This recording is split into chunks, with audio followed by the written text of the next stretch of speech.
Gjykata Supreme pallëshu një vendim që Hekuran Murati si deputet nuk ka të drejtë ta nënshkruaj asnjë udhëzim administrativ. Këta përgatitin ligjin për buxhetin. Duhet bëhen ndarja, pra nuk janë të gjitha partitë politike fajtore për bllokimin 8 mujor pa institucione, fajtore e vetme, përgjigjëse e vetme është ajo parti që e ka shumicën e fituar, pra me 9 shkurt 2025, dhe ajo është Lëvizja Vetëvendosje me 42%, e cila ka dështuar të gjejë aleat, të bëjë një shumicë të thjeshtë parlamentare, që sot do ta kishim buxhetin e miratuar dhe do të shkonim me, si me thonë, me siguri institucionale dhe buxhetore dhe financiare në zgjedhjet të jashtëzakonshme nëse do të ishte nevoja. Pra, nuk janë fajtore gjithë deputetë dhe nuk janë fajtore gjithë partitë politike. Fajtore vetëm mbetet Lëvizja Vetëvendosje.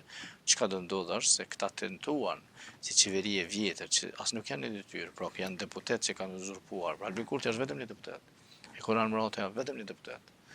Të gjithë ata ministra që janë në përministri janë vetëm deputet. Dhe vetëm është Albolina Axhiu që ka jep dorëheqje dhe është ndërkryetare e kuvendit.